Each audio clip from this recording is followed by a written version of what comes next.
നമസ്കാരം സുഹൃത്തുക്കളെ, നമ്മുടെ യൂട്യൂബ് ചാനലിലേക്ക് എല്ലാവർക്കും സ്വാഗതം. കർക്കിടകം 1 മുതൽ കർക്കിടക റൂട്ടീനൊക്കെ കാണിച്ചിട്ട് ഒരു ലോങ് വീഡിയോ പോസ്റ്റ് ചെയ്യണമെന്ന് വിചാരിച്ചതാണ്. പക്ഷേ ചില വ്യക്തിപരമായ കാരണങ്ങൾ കൊണ്ട് എനിക്ക് അതിനൊന്നും സാധിച്ചില്ല. അപ്പം ഞാൻ വിചാരിച്ചു എന്തെങ്കിലും കുറച്ച് വർത്താനമൊക്കെ പറഞ്ഞ് ഒരു ലോങ് വീഡിയോ ചെയ്യാമെന്നേ.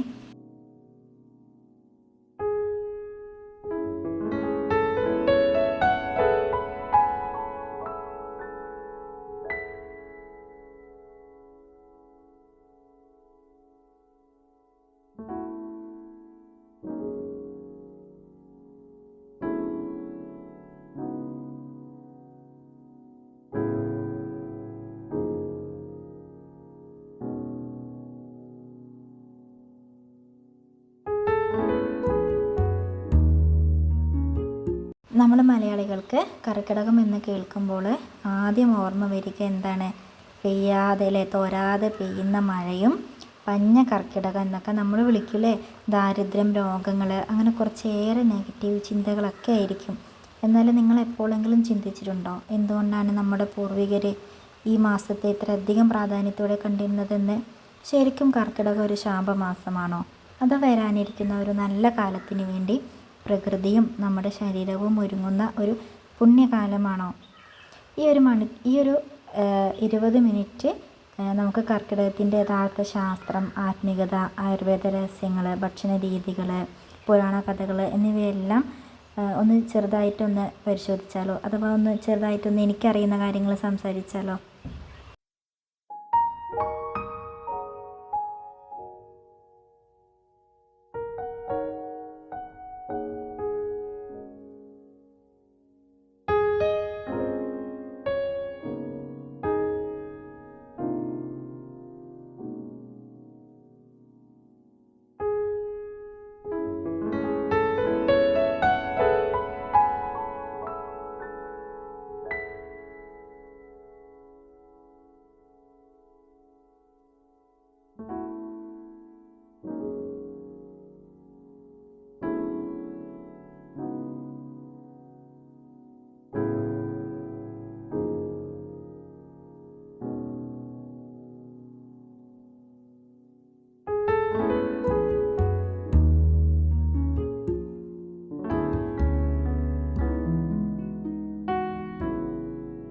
മലയാള കലണ്ടറിൽ 12ാമത്തെയും അവസാനത്തെയും മാസമാണ് കർക്കിടകം. സൂര്യൻ കർക്കിടക രാശിയിലൂടെ സഞ്ചരിക്കുന്ന സമയമാണിത്. ജ്യോതിഷപ്രകാരം ഇതിനെ കർക്കിടക സംക്രാന്തി എന്ന് വിളിക്കുന്നു. ഇവിടെയാണ് ദക്ഷിണായനം ആരംഭിക്കുന്നത്. അതായത് സൂര്യൻ ഉത്തരഗോളത്തിൽ നിന്നും ദക്ഷിണാർദ്ധഗോളത്തിലേക്ക് സഞ്ചരിക്കുന്ന സമയം. ദക്ഷിണായനം എന്നാണ് ദേവന്മാരുടെ രാത്രി എന്നാണ് സങ്കല്പം. ഈ സമയത്ത് ഭൂമിയിൽ സൂര്യപ്രകാശം കുറവായിരിക്കും, മഴ കൂടുതലായിരിക്കും. ശാസ്ത്രീയമായി പറഞ്ഞാൽ ഉഷ്ണകാലത്ത് നിന്ന് പെട്ടെന്ന് പ്രകൃതിയെ തണുപ്പിലേക്ക് മാറുന്ന ഒരു സമയമാണിത്. അന്തരീക്ഷത്തിൽ ഈർപ്പം കൂടുകയും രോഗാണുക്കൾ മാറുകയും ചെയ്യുന്ന കാലമാണ്. അതുകൊണ്ടാണ് ഈ മാസത്തിൽ പ്രത്യേക കരുതൽ വേണമെന്നൊക്കെ പഴമക്കാർ പറയുന്നത്.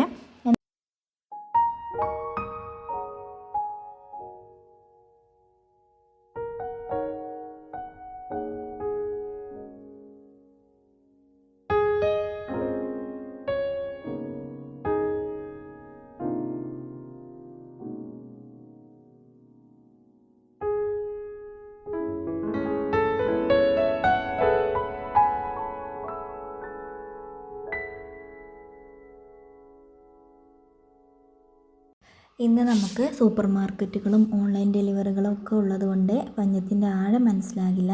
എന്നാൽ പഴയ കേരളം പൂർണ്ണമായും കൃഷിയെ ആശ്രയിച്ചിരുന്നു ജീവിച്ചിരുന്നത്. മേടത്തിലെ വിഷുവിന് വിതച്ച നെല്ല് കൊയ്യുന്നത് ചിങ്ങത്തിലാണ്. അതിനിടയിലുള്ള മാസമാണ് കർക്കിടകം. ഈ സമയത്ത് കഠിനമായ മഴ കാരണം പണികളൊന്നും ഉണ്ടായില്ല. സംഭരിച്ചു വെച്ച ധാന്യങ്ങൾ തീർന്നു തുടങ്ങും. പണമില്ല, ഭക്ഷണവുമില്ല, വീടുകളുടെ മേൽക്കൂര ചോർന്നൊലിക്കും. പശുക്കൾക്ക് പോലും പുല്ല് തിന്നാനോ ഇറങ്ങാനോ ഒന്നിനും പറ്റത്തില്ല. ചുരുക്കത്തിൽ ശരിക്കും ഒരു വറുതിയുടെയും പട്ടിണിയുടെയും ഒക്കെ കാലമാണ്. അതുകൊണ്ടാണ് ഇതിനെ പഞ്ഞ കർക്കിടകം എന്ന് വിളിച്ചത്. എന്നാൽ ഈ പ്രതിസന്ധിയെ മലയാളികൾ നേരിട്ടതും അതിജീവനത്തിൻ്റെ വലിയൊരു പാഠം മുൻനിർത്തിയാണ്.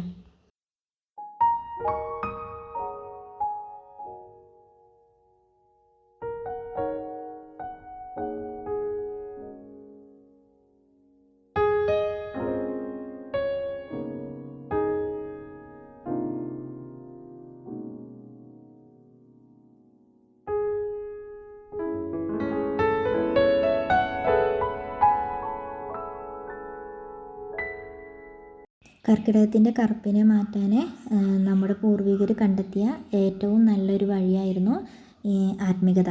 അതായത് കർക്കിടകം 1 മുതൽ 30 വരെ കേരളത്തിലെ ഹൈന്ദവ ഭവനങ്ങളിൽ രാമായണം വായിക്കുമായിരുന്നു. അതുകൊണ്ട് തന്നെ ഇതിനെ രാമായണ മാസം എന്ന് വിളിക്കും. അത് എന്തുകൊണ്ടാണ് രാമായണം തന്നെ തിരഞ്ഞെടുത്തത് എന്നുണ്ടാവും അല്ലേ. വരുതിയുടെ കാലത്ത് മനസ്സിൽ എപ്പോഴും നിരാശയും അതുപോലെ വിഷമവും ഒക്കെ വരാൻ എളുപ്പമാണ്.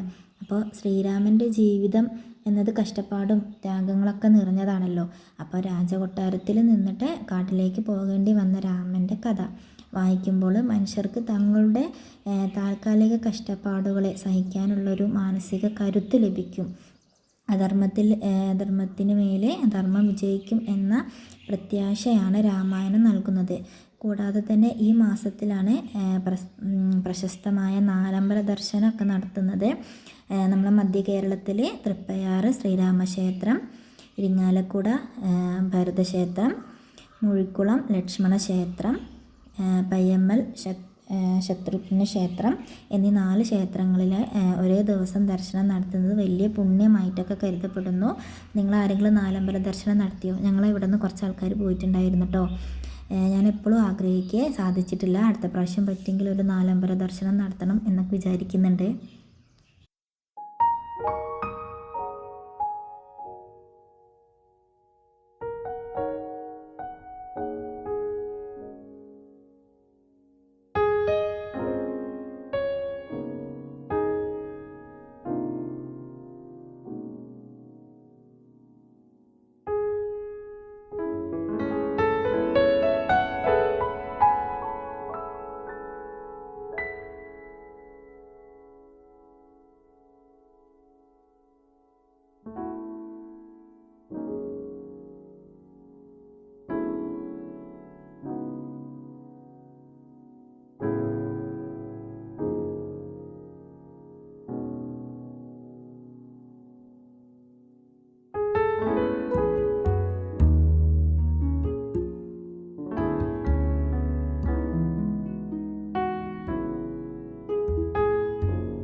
പ്രകൃതി മാറുന്നതിനനുസരിച്ച് നമ്മുടെ ശരീരത്തിൻ്റെ ദഹനശേഷി കുറയുന്നൊരു സമയമാണ്. അതായത് ഈ സമയത്ത് ദഹിക്കാൻ എളുപ്പമുള്ളത് പ്രതിരോധശേഷി കൂട്ടുന്നതുമായിട്ടുള്ള ആഹാരങ്ങൾ കഴിക്കണം എന്നൊക്കെയാണ് പറയുക. അപ്പോൾ നവരയരി, ചെറുപയർ, ശാളി, ഉലുവ, ജീരകം, കൂടാതെ തന്നെ ദശപുഷ്പങ്ങൾ, മറ്റ് ഔഷധ ചെടികളുടെ നീര് എന്നിവയൊക്കെ ചേർത്ത് തേങ്ങാപ്പാലിൽ തയ്യാറാക്കുന്നതാണ് ഈ ഔഷധക്കഞ്ഞി എന്ന് പറയുന്നത്. ഇത് ശരീരത്തിലെ വിഷാംശങ്ങളെയൊക്കെ പുറന്തള്ളാൻ സഹായിക്കുന്നു. മറ്റൊരു പ്രധാന ആചാരമാണ് പത്തിലക്കറി കഴിക്കൽ എന്ന് പറയുന്നത്. അതായത് തഴുതാമ, ചേമ്പ്, ചേന, മത്തൻ, കുമ്പളം, കോവൽ, നെയ്യുണ്ണി, ചീര തുടങ്ങിയ 10 തരം ഇലകളൊക്കെ ചേർത്തിട്ട് ഈ കറി ഉണ്ടാക്കുന്നത്. മഴക്കാലത്ത് സാധാരണ പച്ചക്കറികൾ കുറവായിരിക്കും. എന്നാൽ പറമ്പിലൊക്കെ തഴച്ച് വളരുന്ന ഈ ഇലകളിൽ ധാരാളം വൈറ്റമിനുകളും മിനറലുകളൊക്കെ അടങ്ങിയിട്ടുണ്ട്. അപ്പോൾ രോഗപ്രതിരോധ ശേഷിയൊക്കെ വർദ്ധിപ്പിക്കാൻ ഇതിലും മികച്ചൊരു മരുന്ന് വേറെയില്ല എന്നൊക്കെയാണ് പറയുന്നത്. അപ്പോൾ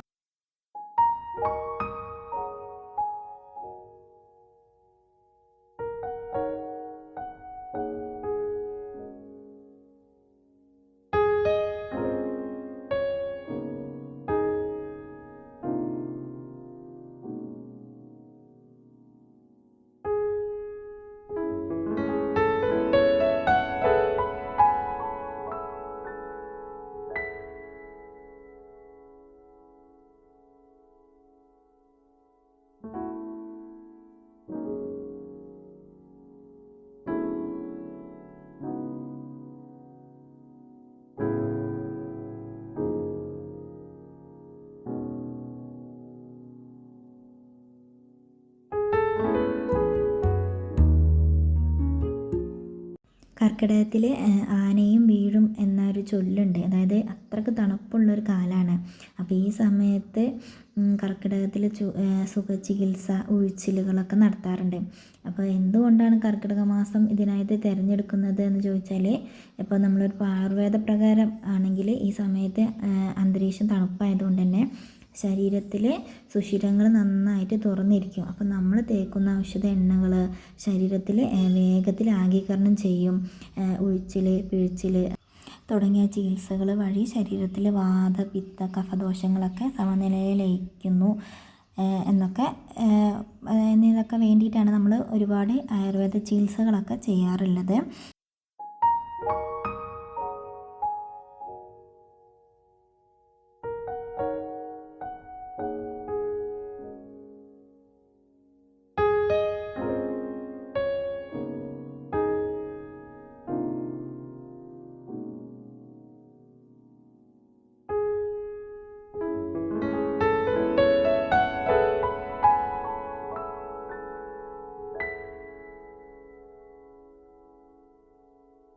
കർക്കിടകം എന്നത് വെറുമൊരു കറുത്ത മാസമല്ല, അത് പ്രകൃതി നമുക്ക് തരുന്നൊരു വലിയ റീസെറ്റ് ബട്ടനാണ്. കഠിനമായ ചൂടിന് ശേഷം ഭൂമിയെ തണുപ്പിക്കാൻ പ്രകൃതി ഒരുങ്ങുന്ന ഒരു കാലമാണ്.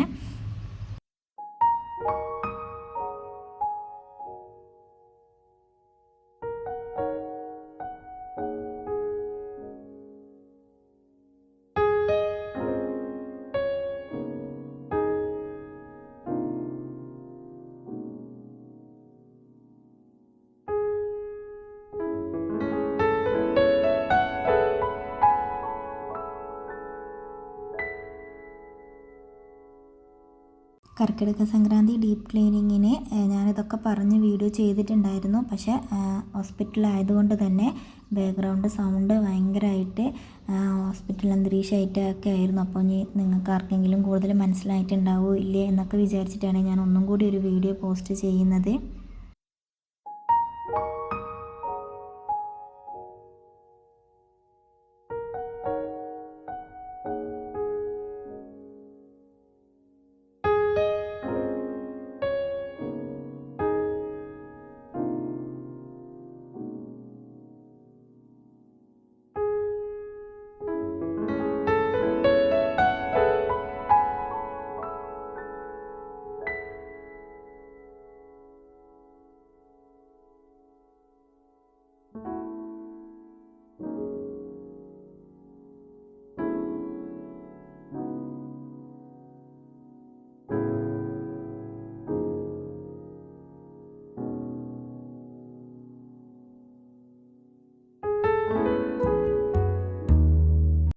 വരാനിരിക്കുന്ന ചിങ്ങപ്പുലരിയെ, സമൃദ്ധിയുടെ ഓണക്കാലത്തെ വരവേൽക്കാൻ നമ്മുടെ ശരീരത്തെയും മനസ്സിനെയും ശുചീകരിക്കുന്ന ഒരു പുണ്യകാലം കൂടിയാണ്.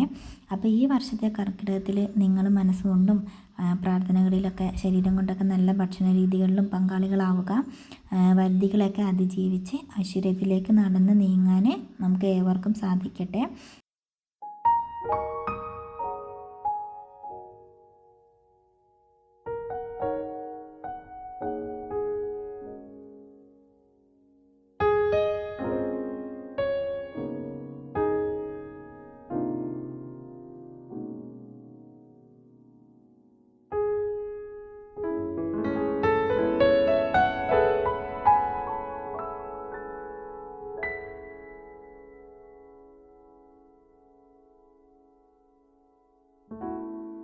അപ്പോൾ എൻ്റെ പണികൾ ഇതാ തകൃതിയായിട്ട് നടന്നുകൊണ്ടിരിക്കുകയാണ്.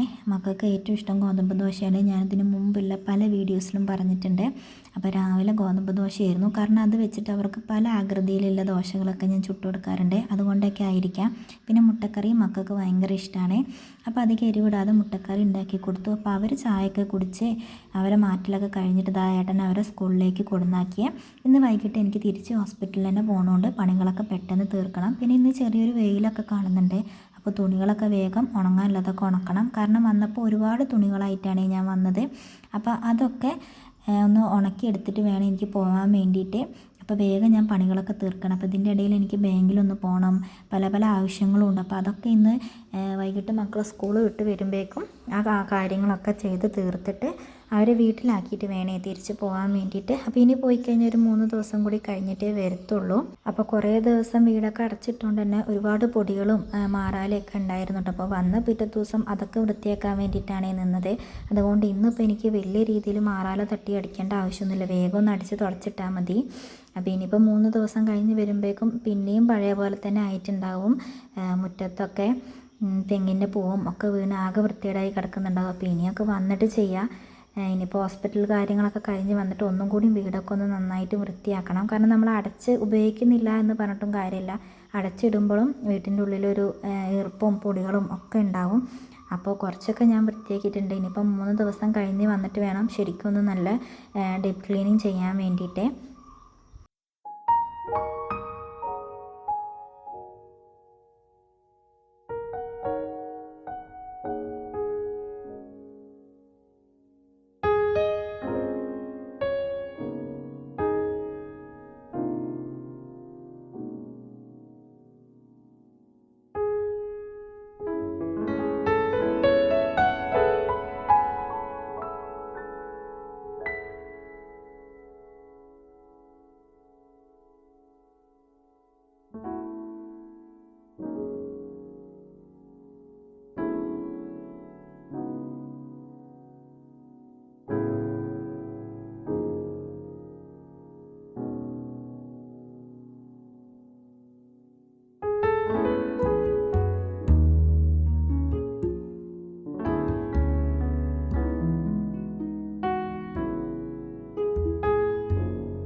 സാഹചര്യങ്ങളൊക്കെ ഒത്തുവരികയാണെങ്കിൽ എൻ്റെ കർക്കിടക റൂട്ടീനും അതുപോലെ തന്നെ ഔഷധക്കഞ്ഞിയും പത്തില തോരനൊക്കെ എങ്ങനെയാണ് എന്നുള്ളതിൻ്റെയൊക്കെ വീഡിയോ ചെയ്യണമെന്ന് വിചാരിക്കുന്നു.